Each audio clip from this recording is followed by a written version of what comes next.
Good morning. Well, here I am with the big bracket. This is as far as I got yesterday. I don't know if you can see it, but overnight we've had a pretty good frost, so everything's melting off it now that the sun's just over the tier.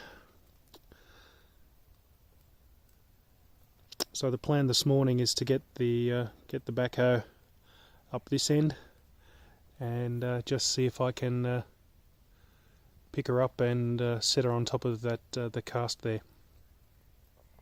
So what I've found really is the backhoe is really the only way to do it, but you do need those lever winches as well. Otherwise it's just too dangerous. So what I've been doing is getting it up most of the way with the lever winches and then just popping it on the top with the backhoe. Stephen Peacock there is well in the way. I fixed the air leak that he had, but sadly there's two air tanks on him, and one of them, I think they must be separate. One must be for the back brakes and one must be for the front brakes and the lifter. So in under here there's a proportion valve, that fellow there that was leaking out the front where that circlip and that round bit. So I fixed that, but so now the tipper works really well and the front brakes seem to go on and off. Well, I can hear something, I can hear the air pressure coming off, but the rear brakes are still very much stuck on, and the second dash gauge for the second circuit, or what I assume is the second circuit for the air brakes, is still reading pretty much empty. So something else is going on there. I don't know what I'm going to do. I can either continue to work around him or skull drag him out with one of the tractors. I prefer to leave him out where he is really, so I don't break him further, because I would like to actually have a tip truck. Worst comes to worst, I guess I could cage the back brakes, but I should actually try and fix it. Something about an 8-ton truck with only half their brakes might not be the best idea, but I've seen worse on farms. Anyway, so that's the plan for today. We'll check in later once we get that up there.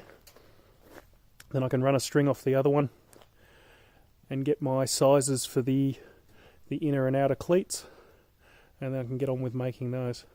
Anyway, let's see how we go. So here we are again about an hour later, and she is mostly in place. I need to move it about 5mm more towards that end, but that's not too bad. So that's what the two diagonal winches are doing at the moment. So it can be used to adjust it either left or right. This, and also hold it really tight against the face for when I weld it. This 200 by 200 by 13 bracket, the big one, it's just too heavy to move with the crowbar there and a block. You can lift it up to get your chains and things out, but you can't move it left or right.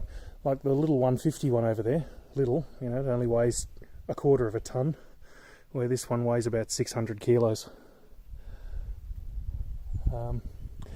Again, I'll stop complaining, but just over-engineered. If I had my time again, I can't see any reason why not. I'd have to look at the span tables for the purlins, but I'd rather spec bigger purlins, say 250s rather than 200s, and have just two of these big brackets.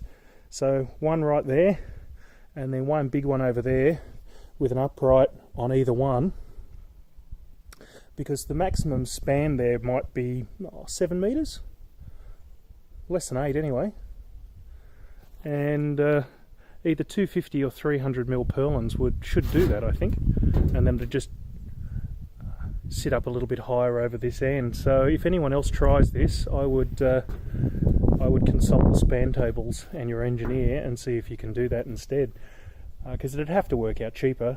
C-section purlins are pretty cheap, certainly compared to this 200 by 200 by 13 angle, which is basically $1,000 for 12 metres. It's very, very expensive, whereas purlins are fairly cheap comparatively. So yeah, I'm not going to look it up, because if I do, I'm only going to annoy myself.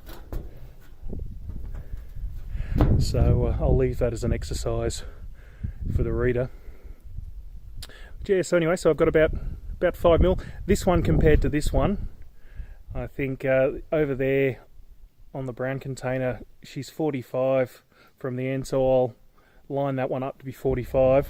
On that side, she's 135, where this one I think is going to work out at about 125 or so. So yeah, it's a little out, but 10 mils over 12.1 meters, and then a span of quite a bit.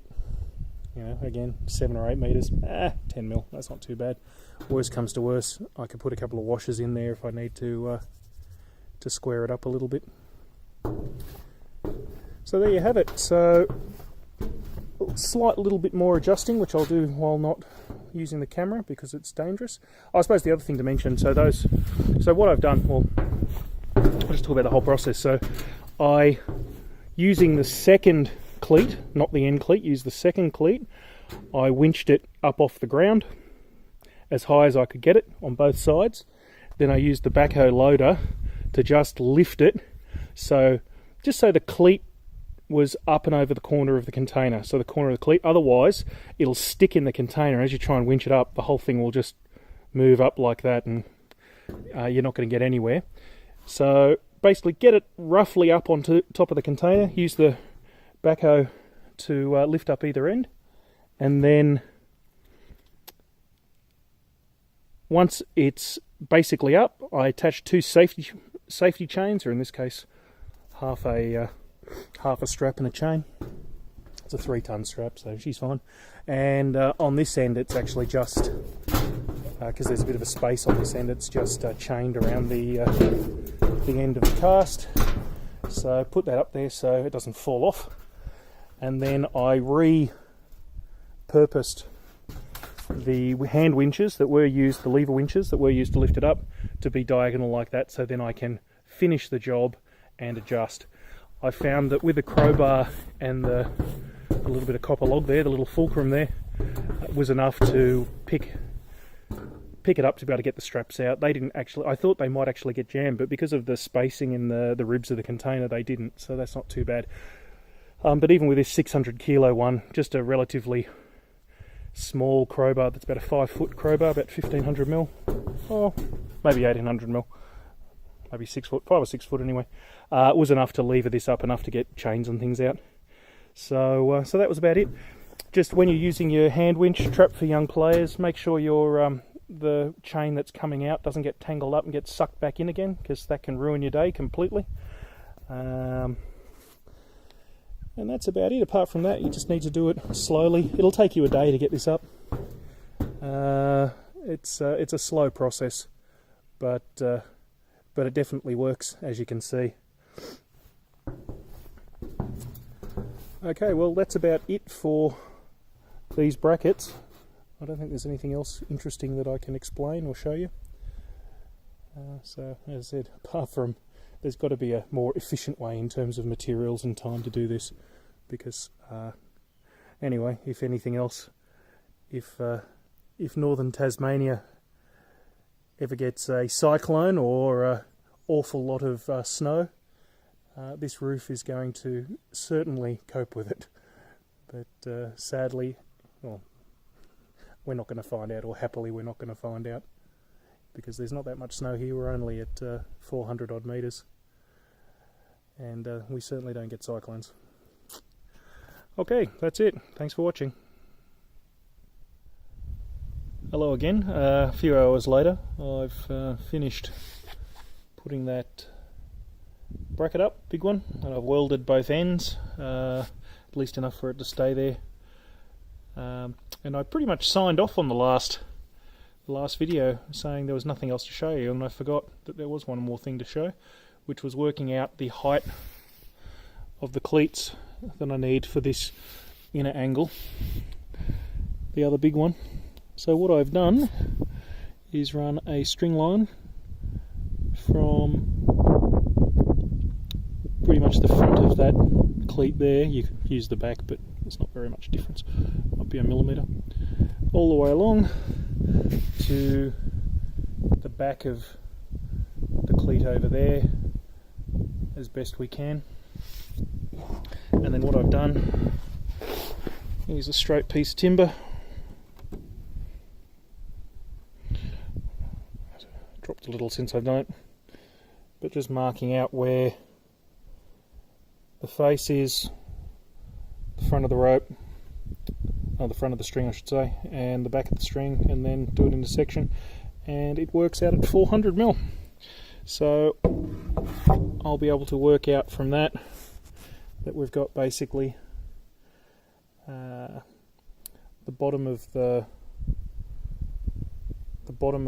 bracket, after taking into account obviously the thickness of the bracket, and that it is going to be sitting on those casts at either end. But so the cleat itself will probably work out at maybe they're about 35 mil off the side, and the cleat is 10 mil thick, so it'll probably work out at about 355 or thereabouts.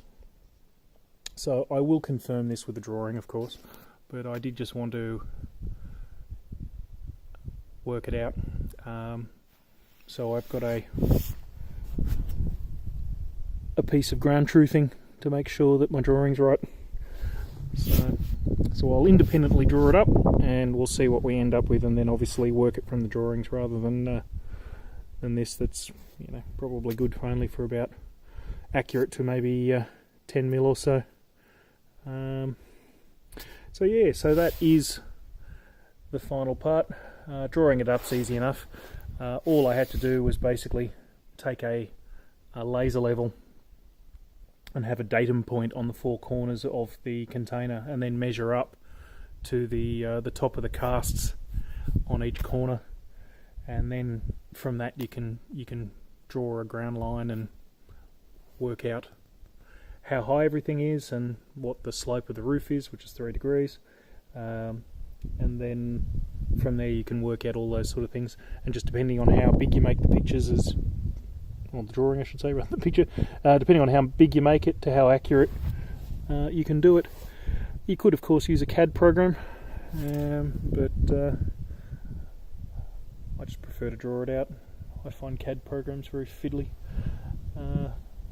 I learnt tech drawing back in the late 80s and early 90s when it was all on paper, so I'm old-fashioned in that regard.